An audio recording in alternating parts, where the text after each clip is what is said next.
Imagine the damp earth parting like a wound, revealing wooden coffins for the intangible, not bones, but braided strands of hair, coiled like serpents in the grave.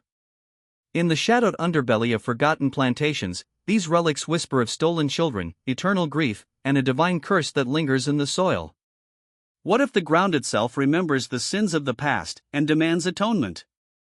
In the sweltering haze of southern Louisiana, where the Mississippi River coils like a vein through the heart of the delta, secrets have a way of festering beneath the surface.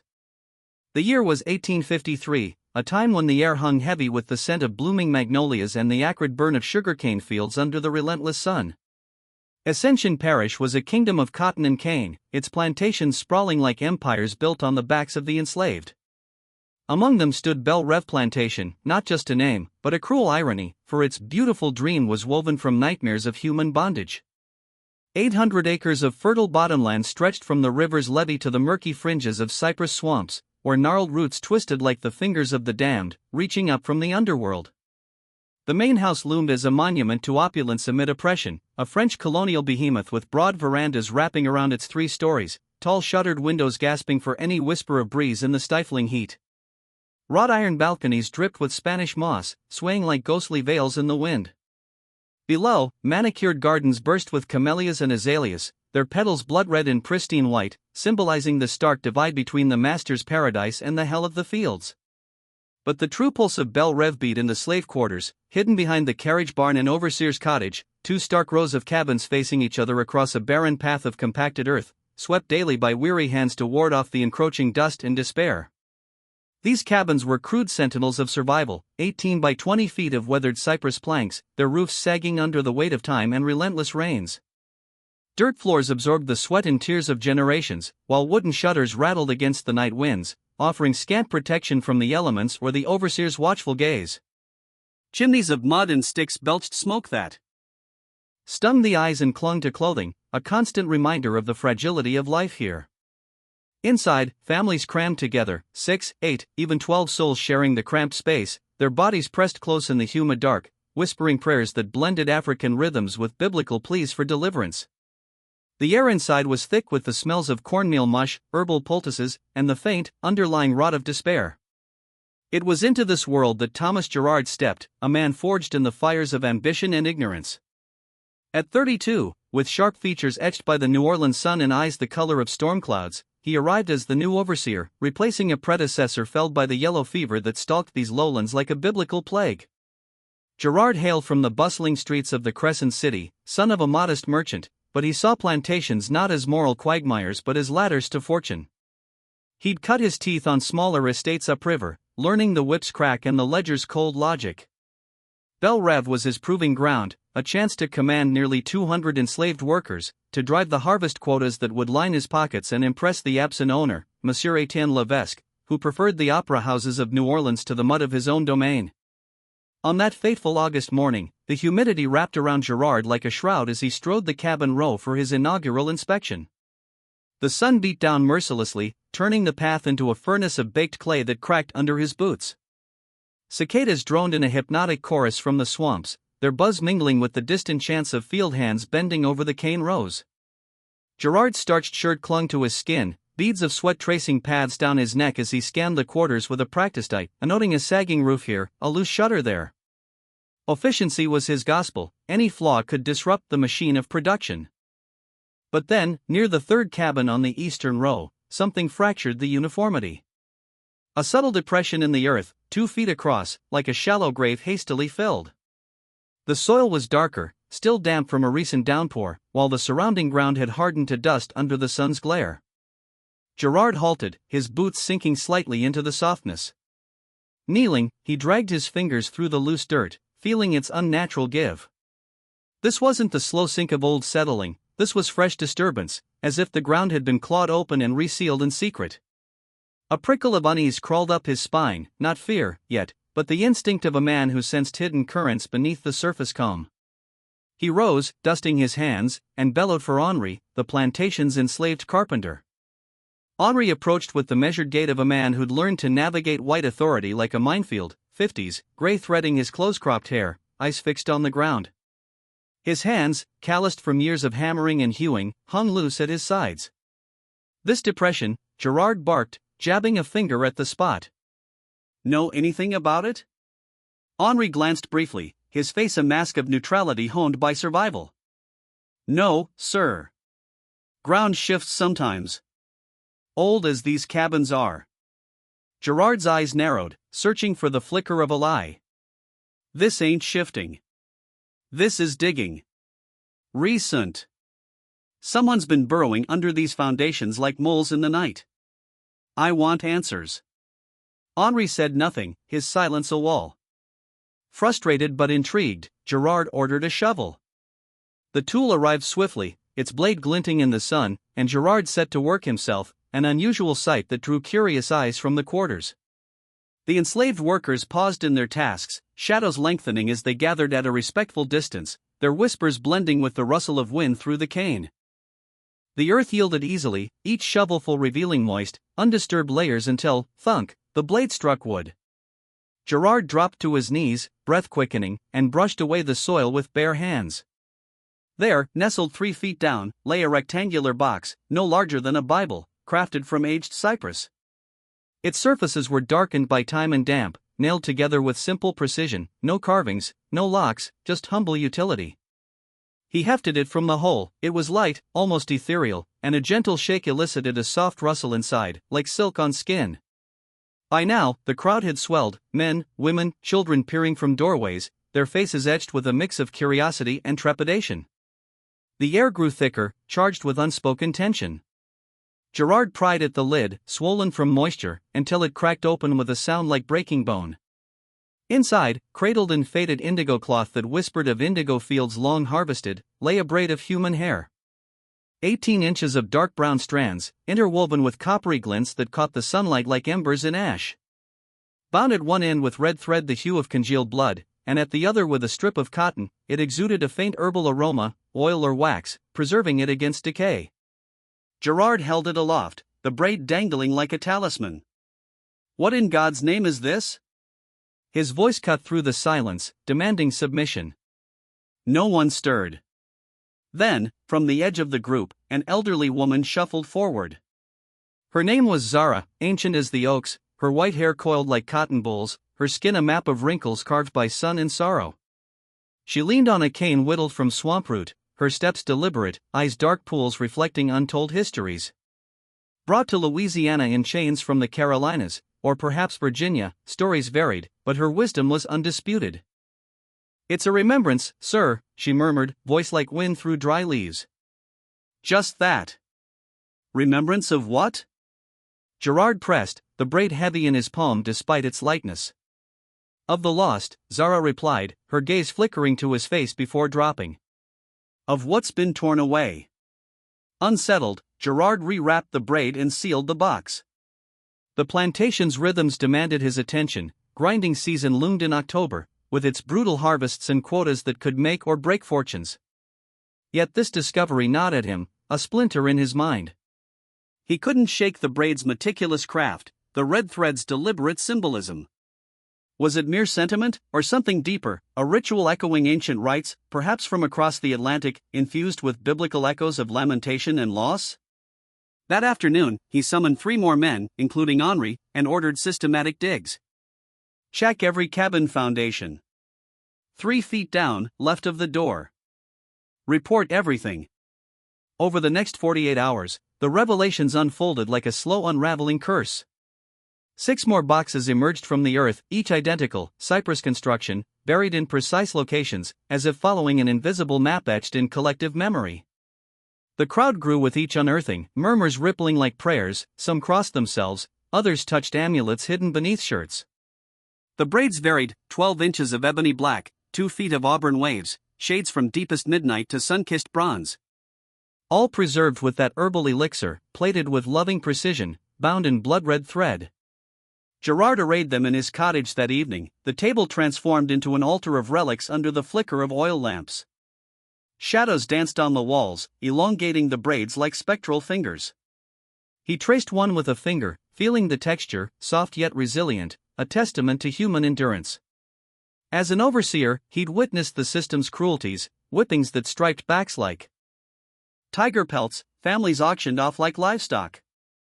But he'd compartmentalized it, viewing people as assets in a ledger.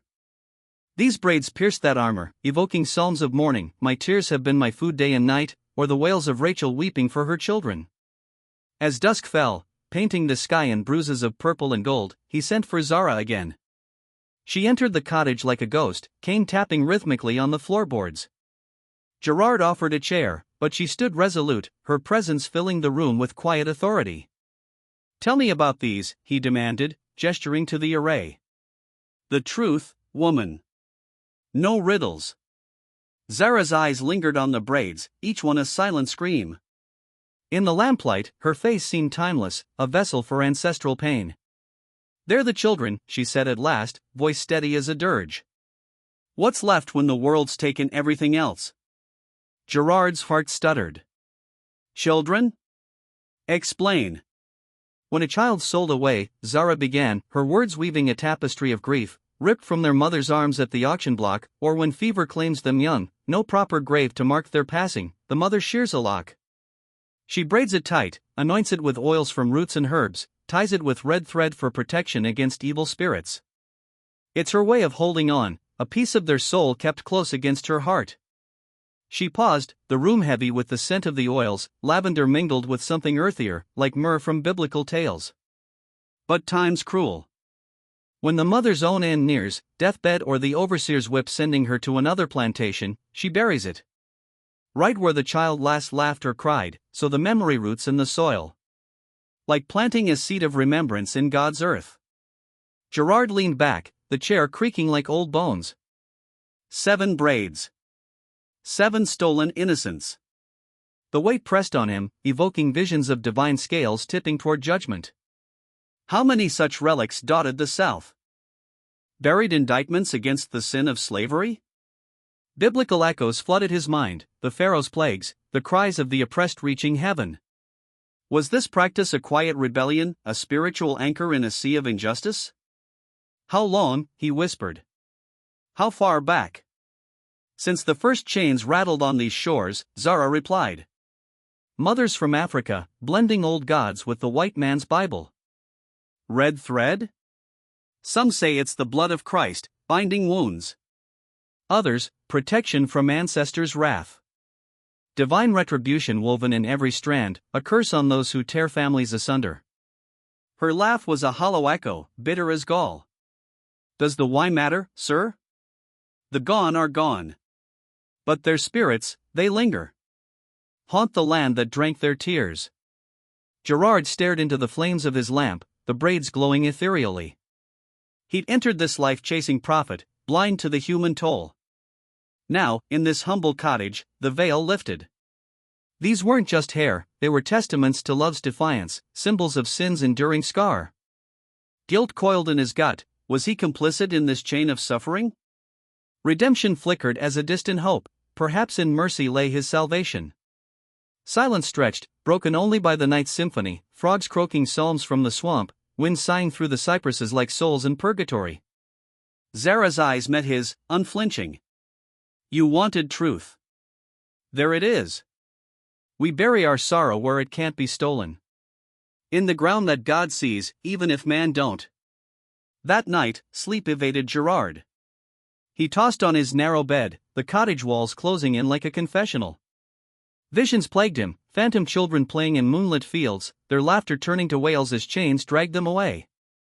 Mother's hands, trembling yet resolute, braiding locks by candlelight, whispering incantations that blended Our Father with Yoruba chants. The red thread. Pulse like veins, carrying the pulse of divine anger, a reckoning foretold in Revelation's scrolls, where the oppressed rise and the mighty fall. By dawn's gray light, filtering through shutters like judgment's gaze, Gerard summoned Henri. The boxes lay reassembled on the table, braids nestled within. "Take them," he ordered, voice rough with unspoken emotion. "Bury them as before." "Exactly. And speak of this to no one, not Levesque, not a soul." Henri nodded, relief flickering in his eyes as he gathered the relics. As he departed, Gerard watched from the doorway, the morning mist rising from the river like spirits ascending. The plantation stirred to life, bells tolling for labor, smoke curling from chimneys, but something had shifted irrevocably. In those buried braids lay a haunting legacy, symbols of guilt etched in the earth, whispers of redemption for those who listened, and a chilling promise of divine justice for the sins that stained the soil. Yet, as the days blurred into the grind of harvest, Gerard couldn't escape the dread. Whispers reached him, of uneasy dreams among the enslaved, of shadows glimpsed at dusk near the cabins. Was the ground truly at rest, or did the braid stir something deeper, a spiritual undercurrent waiting to erupt? In the Bible's words, "The voice of your brother's blood cries out to me from the ground." Here, it was the children's hair, braided cries echoing through time, demanding to be heard. Years later, when archaeologists would unearth similar boxes across abandoned plantations, the pattern would emerge, a network of grief spanning generations, sealed away by officials fearing the unrest it might ignite. But in 1853, at Belle Reve, it began with one man's uneasy awakening. The braids were reburied, but their essence lingered, a spiritually chilling reminder that some sins root too deep to ever be fully exhumed. The land remembered, and in its silence, plotted its own form of retribution. As the grinding season descended upon Belle Reve like a biblical trial, the plantation transformed into a forge of human toil and torment. October's chill winds carried the sweet, cloying scent of ripening cane, mingling with the metallic tang of sharpened blades and the earthy musk of sweat-soaked soil. The fields stretched endlessly under a sky bruised with storm clouds, workers moving in rhythmic waves, bending, slashing, stacking, their machetes glinting like scythes in the harvest of souls. From dawn's first gray light, when roosters crowed like prophets heralding judgment, to the velvet cloak of night pierced by torch flames, every soul was conscripted. Nearly 200 enslaved men, women, and children labored under Thomas Gerard's watchful eye, their bodies pushed to the brink in this annual ritual of extraction. The process was a symphony of suffering, cane stalks, tall as men and thick as wrists, felled with precise swings that echoed like whips cracking against flesh. Leaves stripped away in frantic pulls, leaving hands raw and blistered. Wagons groaned under the weight of bundled harvests, wheels churning ruts into the mud like scars on the land. At the mill, massive iron rollers, beasts of industry imported from distant forges, crushed the cane with a relentless grind, juices spilling forth in sticky rivers that boiled in colossal kettles. The air thickened with steam and the acrid bite of scorching sugar, heat radiating like the fires of Gehenna, where one false step could mean scalding agony or worse. Danger lurked in every shadow. Knives slipped, severing fingers in silent screams. Rollers snagged loose fabric, dragging victims into their maw with mechanical indifference. Kettles bubbled over, splashing molten syrup that seared skin to bone, leaving marks like brands of divine retribution. Injuries piled like offerings, broken limbs, fevered wounds, deaths that came swift or slow, each one a testament to the plantation's insatiable hunger. In this crucible, Gerard patrolled like a reluctant warden, his boots caked in mud, shirt plastered with sweat, ledger in hand tallying not just yields but the human cost he could no longer ignore. It was in early November, under a leaden sky heavy with unshed rain, that tragedy struck like a bolt from the heavens. Samuel, a boy of 14, slight of frame but fleet of foot, with eyes wide as a deer's and hands nimble from years tending the fields, worked the mill's edge. The rollers thundered, a mechanical heartbeat drowning out the worker's chants. His sleeve, frayed from endless labor, caught in the gears. A gasp, a yank, and he was pulled in, limbs twisting unnaturally as screams pierced the din. The machinery halted too late, they pried him free in fragments, blood mingling with the cane juice in a grotesque communion. Samuel's mother, Charlotte, 30 years scarred by sun and sorrow, received the news amid the mill's haze. She stood amid the steam, her apron stained with the day's toil, face a mask of endurance forged in fire. No wail escaped her lips, no collapse to the ground. Instead, a profound stillness enveloped her, as if her soul had retreated to some inner sanctuary. Her eyes, dark as the Mississippi's depths, glazed over, turning inward to a private abyss. She turned wordlessly, feet dragging through the mud, crossing fields where cane stumps jutted like broken promises, until she reached her cabin, a shared hovel crammed with 2 other families, its walls echoing with ghosts of laughter now silenced. For 3 days, Charlotte vanished into that dim space, the door barred against the world. Whispers rippled through the quarters, prayers murmured in hushed tones, blending Christian hymns with ancestral invocations, seeking solace from a God who seemed deaf to their pleas. When she emerged, the transformation chilled the air. Her hair, once long and coiled in protective braids, was shorn close to the scalp, hacked unevenly with a dull blade, strands scattered like offerings to the wind. She returned to the fields without a word, moving through the rows like a specter, her silence a shroud heavier than any chain. A week later, as twilight painted the sky in hues of bruised plum and fading gold, Gerard noticed the telltale sign: fresh earth turned near Charlotte's cabin, a subtle mound like a fresh grave for the intangible. He paused on his evening rounds, the scent of wood smoke from cooking fires curling around him, mingled with the distant croak of frogs from the swamps, nature's dirge for the fallen. The soil was loose, dark, whispering of recent disturbance. Memories flooded him, the 7 braids on his table, gleaming in lamplight like relics of saints, Zara's voice, steady as scripture, proclaiming, "We bury our grief where we can." This was no mere custom, it was a spiritual anchor, a defiance against the void, echoing the biblical lament of Job: "My days are swifter than a weaver's shuttle, and come to their end without hope."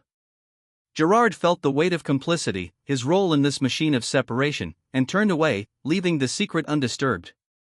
To intervene would be to desecrate a sacred rite, inviting divine wrath upon his own soul. Winter crept in softly, a respite from summer's furnace, though Louisiana's cold was a gentle chill compared to northern blizzards. Rain fell in sheets, turning paths to quagmires, while occasional frosts silvered the fields like a thin veil of redemption over sin-stained earth. Grinding season waned by mid-December, the mill falling silent, workers granted fleeting moments of rest amid the holiday's hollow cheer. Gerard, now 5 months entrenched in Belle Rêve's rhythms, had mapped its undercurrents, the subtle hierarchies among the enslaved, where influence flowed not from whips but from wisdom and quiet authority.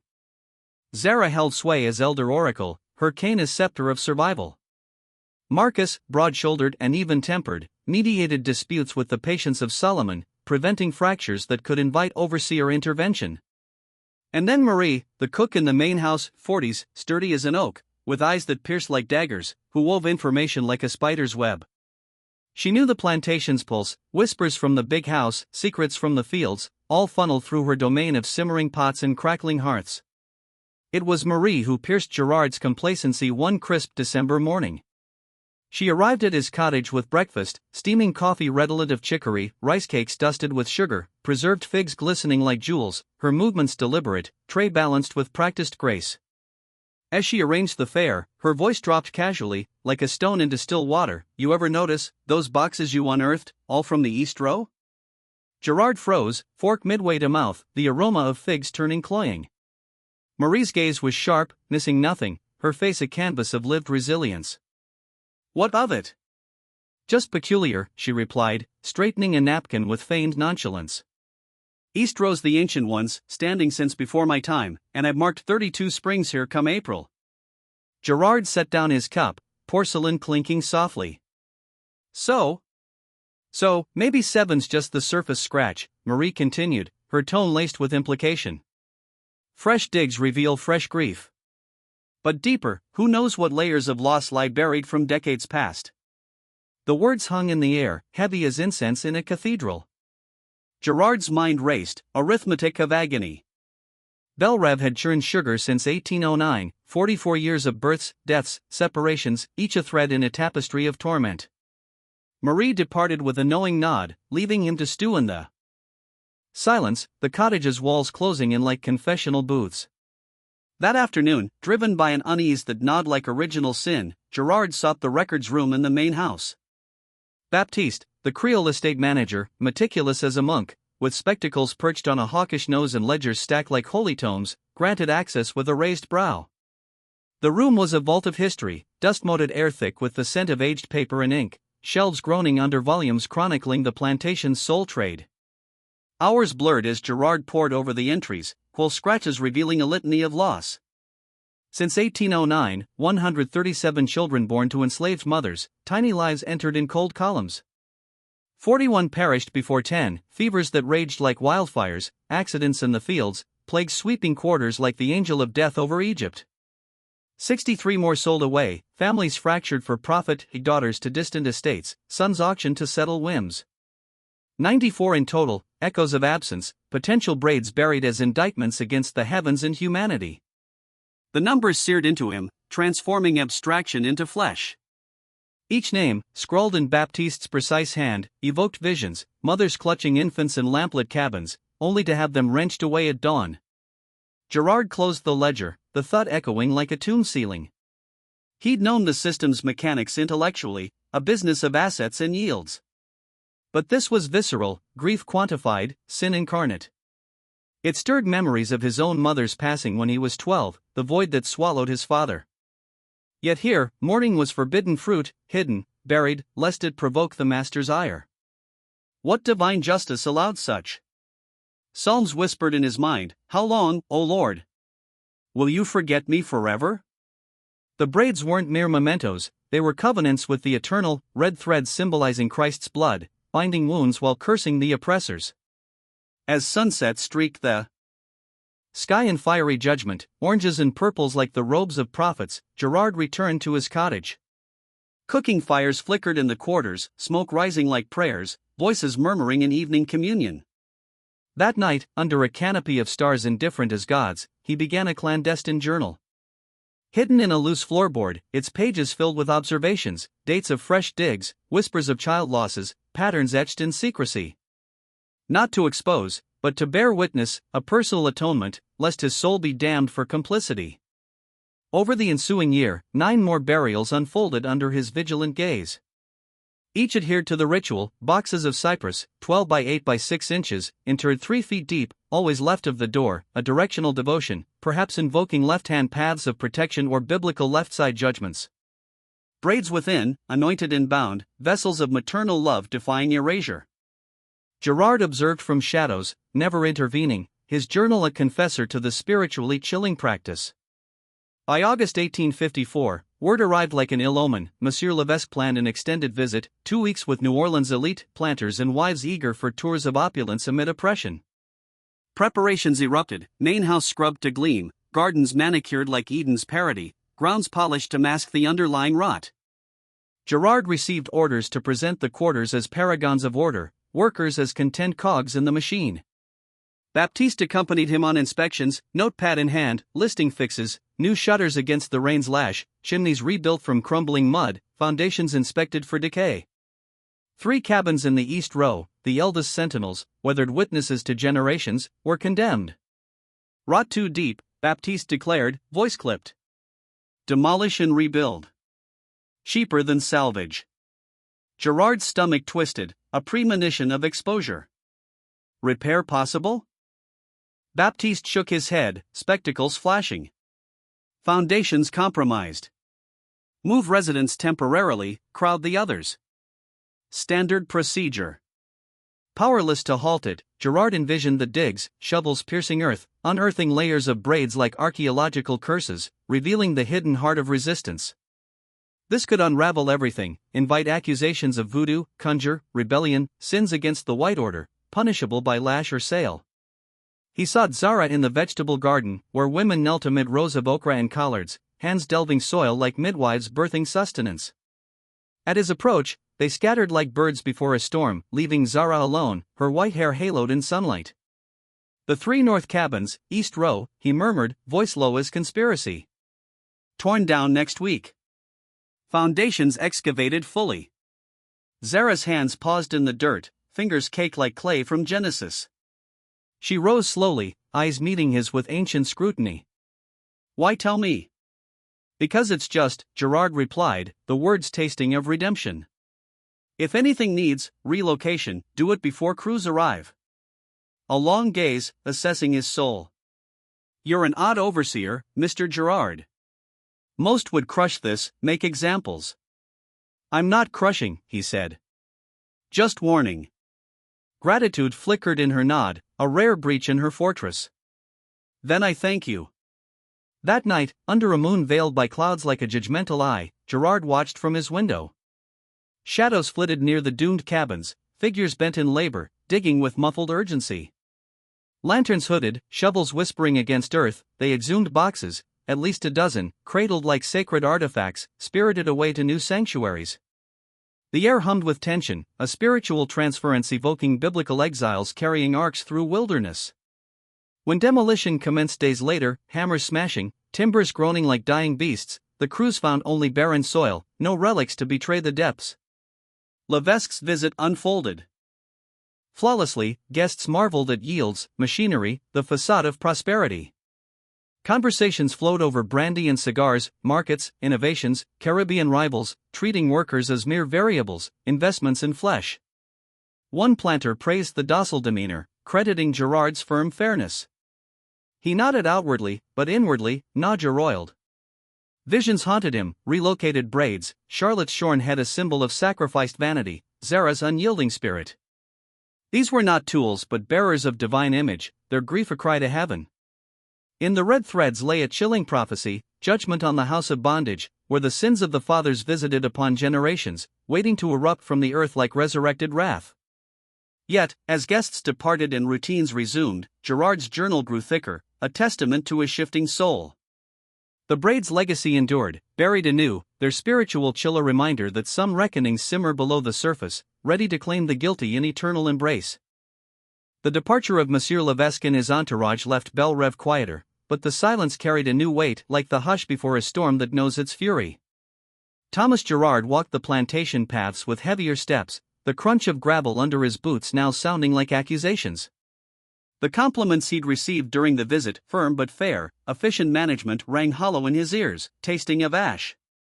He had seen the guests' casual cruelty, how they spoke of human lives as line items in ledgers, how they praised the well-behaved workers without once acknowledging the terror that enforced such behavior. These people weren't docile. They were surviving day by day, breath by breath, clinging to scraps of dignity in a world designed to strip it away. The shift in Gerard was subtle at first, a quiet erosion of certainty. He no longer viewed the system as inevitable machinery, he began to see it as a sin against the image of God in every face he passed. The Bible verses that once served as distant comforts now pierced like thorns: woe to those who decree unrighteous decrees, to turn aside the needy from justice. His role as overseer, once a path to prosperity, now felt like complicity in blasphemy. Yet he continued the daily grind: inspections, quotas, punishments when required, while nurturing a secret rebellion within, his hidden journal, pages filling with dates, locations, and the faint outlines of stories he dared not speak aloud. In March of 1855, as spring unfurled its humid promise across the delta, magnolias bursting white against dark green, air thick with the perfume of jasmine and the underlying rot of swamps, a new figure arrived to fracture Gerard's uneasy equilibrium. Caleb, 23, tall and lean as a river reed, stepped off the wagon from Baton Rouge with eyes that held more than resignation. His skin was the deep brown of polished walnut, his posture straight, movements deliberate. Baptiste explained in clipped tones, purchased from a liquidated estate, formerly a clerk and copyist for a deceased lawyer who had permitted, perhaps even encouraged, literacy. An anomaly in this world of enforced ignorance. Assigned to assist Baptiste in the records room, Caleb settled into the West Row cabin with quiet observation. He spoke little at first, absorbing the rhythms, the morning bells tolling like judgments, the evening hymns rising soft from doorways, the unspoken codes that govern survival. Gerard noticed him peripherally, a shadow in the main house, quill scratching across ledgers, but paid little heed until Marie, ever the oracle of whispers, brought it to his attention one evening over dinner. "That new one, Caleb," she said, setting down a plate of smoked ham, black-eyed peas, and cornbread still warm from the oven. The steam carried hints of cayenne and bay leaf. "He's asking questions. Careful ones. About the old cabins, the long-timers, the stories buried deeper than roots." Gerard paused, fork suspended.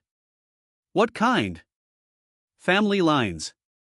Who remembers what? Who's carried knowledge longest?" Marie's eyes met his, sharp and knowing. "Thought you'd want to hear." Gerard nodded, chewing slowly. Curiosity stirred, dangerous, unwelcome. 2 weeks later, the request came through proper channels. Caleb sought a private audience. Unusual, audacious even, yet delivered with Baptiste's reluctant approval. Gerard, intrigued despite himself, granted it. Sunset bled across the river in streaks of crimson and gold when Caleb arrived at the cottage. He stood in the doorway, lamplight catching the planes of his face, meeting Gerard's gaze not in challenge but in measured equality. "Sir, thank you for seeing me." Gerard gestured to a chair. Caleb remained standing. "Speak plain. I've heard whispers since I came here," Caleb began, words chosen like steps across thin ice. "About boxes buried beneath the cabins. containing braids, hair from children taken by sale or death. Gerard's pulse quickened, but his face remained stone. And I want to document it, Caleb said. Not just the what, but the why. The names, the stories. A true record. Why? The question came sharper than intended. Because memory is the last thing this place allows us. Families torn apart, histories erased, grief forbidden. These burials are resistance, quiet, sacred. They deserve witness. He paused, then delivered the blow. I know you've been keeping your own record. I found your journal. Alarm flared hot in Gerard's chest. You searched my belongings? A stack of books fell while I filed papers. The journal spilled open. I read what I could before closing it. Caleb's voice held no apology, only resolve. I saw the dates. The locations. The care you took. Gerard should have raged, whipped, confined, reported. Instead, a strange relief washed over him, as if a burden long carried alone had found shoulders willing to share it. What do you propose? Partnership, Caleb answered without hesitation. You hold the official ledgers, births, deaths, sales. I move among the people, earn their trust. Together, we build something complete. A hidden history. And the purpose? To preserve it, Caleb said. To ensure that when this evil ends, and it will, there's proof of what was endured. What was kept alive despite everything? Gerard studied the young man, the intelligence in his eyes, the quiet fire beneath calm. This was treason in the eyes of the law, heresy against the order. Yet it echoed the biblical call to justice: speak up for those who cannot speak for themselves. After long silence, he spoke. Dangerous. For both of us. Yes, sir. Nothing leaves this cottage. Understood? Understood. Thus began the Memory Project, a clandestine alliance forged in shadows. Over the following year, they worked with meticulous care. Caleb gathered oral testimonies, mothers recounting the night they braided a lot before dawn separations, the herbal oils pressed from secret garden patches, the red threads layered meanings, blood ties, ancestral protection, Christ's covenant against oppression. Gerard cross-referenced with Plantation records, anchoring stories to dates and names etched in Baptiste's precise hand. They traced the practice's genesis to 1812, Abina, newly arrived from West Africa, burying the first box after fever claimed her daughter. She taught others, blending Yoruba remembrance rites with Christian lamentations, braids as living psalms, red thread as binding grace. Burials remained women's domain, nocturnal, solitary, sacred. Men knew, respected, but stepped aside. By summer 1856, their ledger held 47 entries, each a resurrection of the erased. Lydia's Thomas, sold at 6, his final haircut under moonlight. Patience's stillborn twins, their mother's hair plaited in double strands, anointed with myrrh-like oils. Margaret's 3 sons, auctioned in one cruel stroke to cover Levesque's gambling debts, leaving her only braided echoes. Gerard read these by candlelight, the flame flickering like conscience, each story a wound reopened. The weight accumulated, pressing against his ribs, not mere statistics, but souls crying from the ground, as Abel's blood had to Cain. Then October 1856 brought apocalypse in quiet form. Levesque arrived unannounced, summoned his staff to the main house parlor, polished mahogany, crystal decanters glinting like false halos.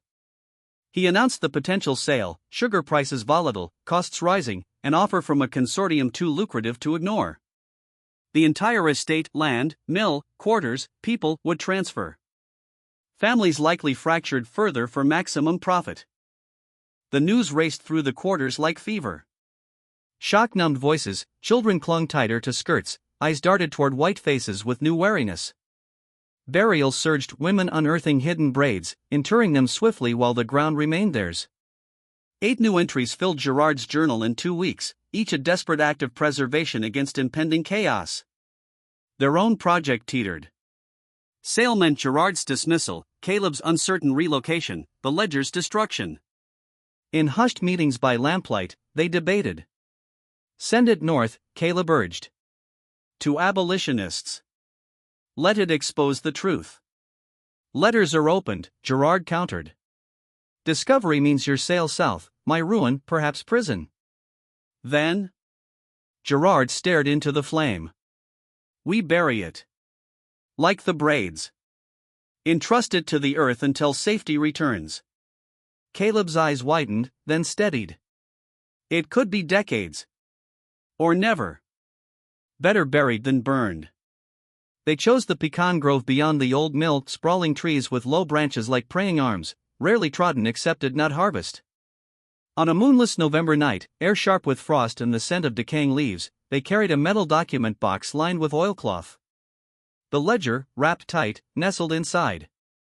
They dug 4 feet deep, deeper than cabin burials, beyond casual reach.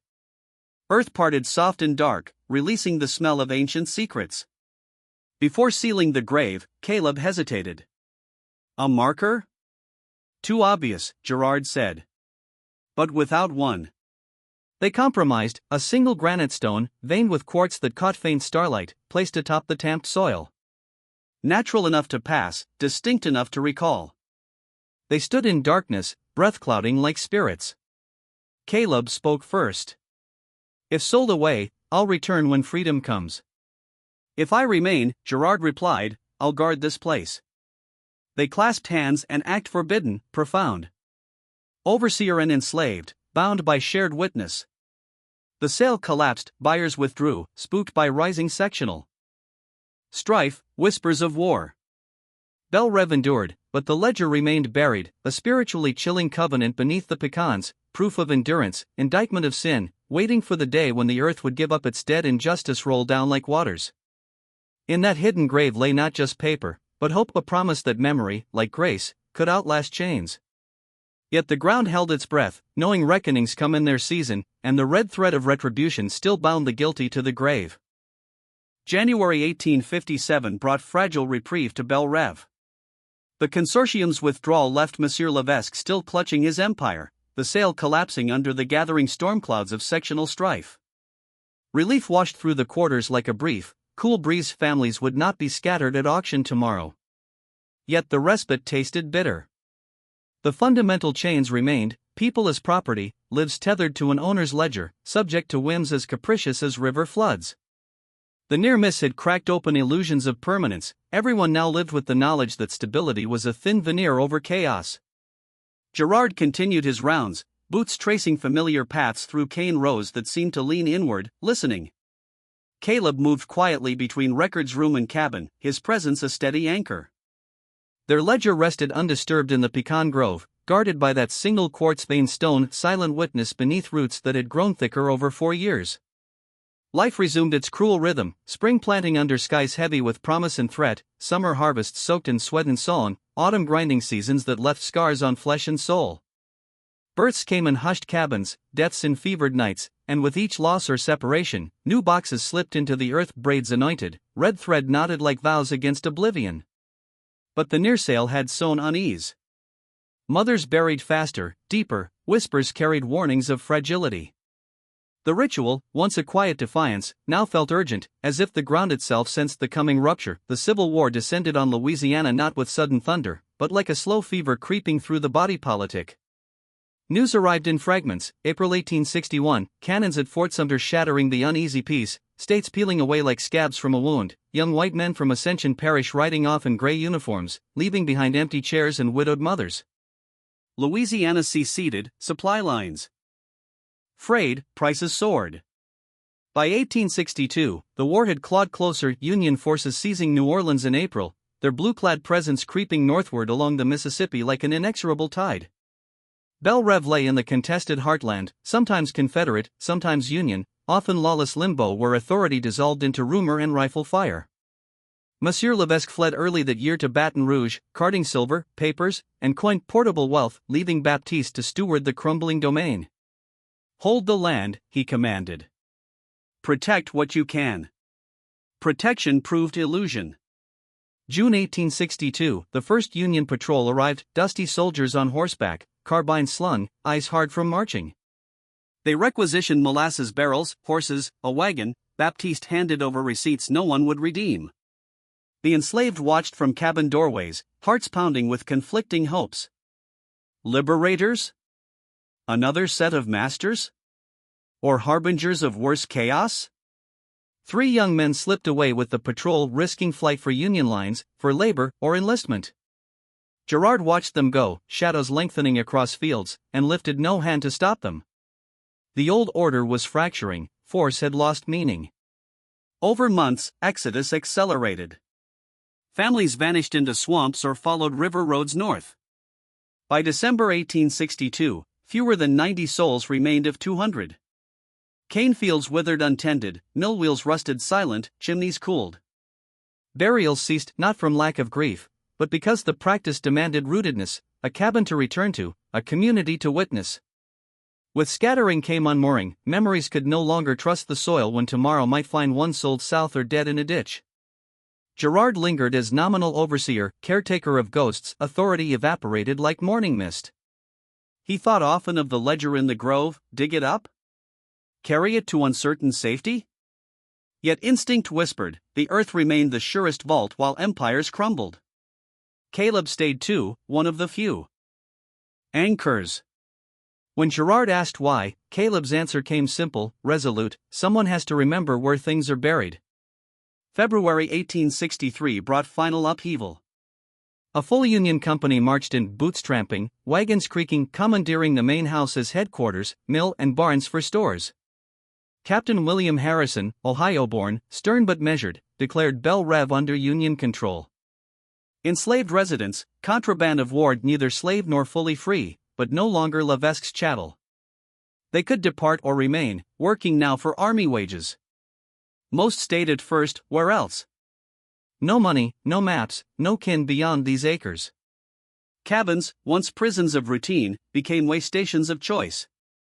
People began to leave in ones and twos, carrying plans stitched from hope and rumor. Before departing, many returned to old sites, shovels and moonlight, earth parted like old wounds. Mothers retrieved braids buried years earlier, locks of children sold or lost, wrapping them anew in cloth to carry into freedom.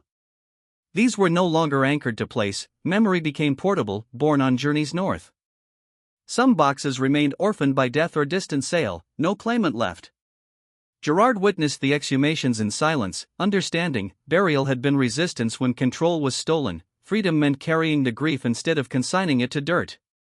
Caleb moved among departing families, notebook hidden, capturing final stories, names, dates, whispered meanings of the red thread.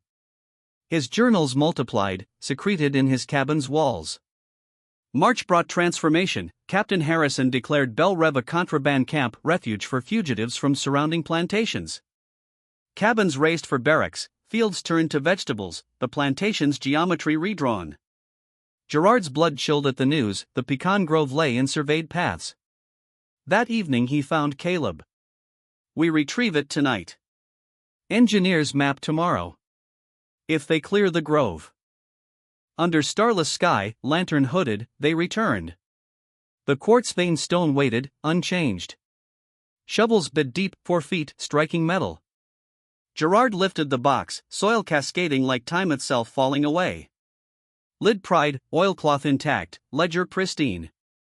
Pages open to ink still sharp. Sarah, daughter of Margaret, age 7, sold January 1842. Braid East Row, Cabin 4. All preserved, their secret history, names resurrected. What now? Caleb asked. You keep it, Gerard said. This is your people's story. I recorded, you lived. You decide its path. Caleb took the volume reverently. I'll guard it. When the hour comes, the truth will speak. They refilled the hole, replaced the stone, erasing their trace. War ground on 2 more years. Belle Reve never reverted to Levesque. Post-war, land subdivided, sold piecemeal. Main house burned 1871, cause whispered as arson, never proven. Cabins demolished, rebuilt, erased over decades. Gerard departed June 1863, joining Union Quartermaster Corps. Survived war, returned to New Orleans, managed warehouses until death in 1881. His journal observations of Belle Reve, including burial rites, donated 1924 by granddaughter to Louisiana Historical Society. Filed in Civil War collection, largely overlooked. Caleb took the name Freeman, his mother's lost surname, after Emancipation. Carried the ledger, New Orleans, Texas, finally Kansas, joining communities of the newly free. Before death in 1903, entrusted it to daughter Ruth, preserve this. It's more than paper. Passed down through generations, private treasure, significance guarded. In 2011, great-great-granddaughter Dr. Elaine Carter, historian of African American material culture, opened the family heirloom. Recognition struck like revelation, contemporaneous record of enslaved burial practices, names, locations, motives. Sacred archive. She traced sites, beginning with Belle Rev, now fragmented farmland, homes. 2013, partnered with LSU Archaeology. October dig, first box unearthed, 3 feet down braid in faded cloth, red thread knotted exactly as described. Over 3 years, across Belle Rev and 6 other ledger-mentioned plantations, 31 more boxes recovered. Each identical cypress, preserved hair, red binding. Analyzed with reverence, DNA hints, textile studies, but above all, humanity restored. Controversy flared. Some descendants leave them rest sacred, undisturbed. Others document, educate, honor through visibility. State officials sealed sites, restricted access, debating protocols. Recovered boxes entered LSU climate-controlled storage, scholarly access only, no public display. Dr. Carter published journals, exhibitions, always centering agency, love, resistance. The braids, those not reclaimed in 1860s, rest in archives, testaments to mothers who defied erasure. Each strand, a child loved, a loss marked, a spiritual act trusting earth with what man stole. They could not foresee exhumation 150 years later, study, debate, reverence. They buried simply, to remember, to resist, to hold against the void. 3 feet down, they placed grief in God's keeping, red thread binding wound to promise. The earth kept faith. These braids whisper still, memory endures. Systems fall, love persists. Divine justice slow, subterranean rises when ready. What remains buried? How many more wait beneath southern soil, holding names, grief, unbreakable bonds? The land remembers. And one day, it will speak.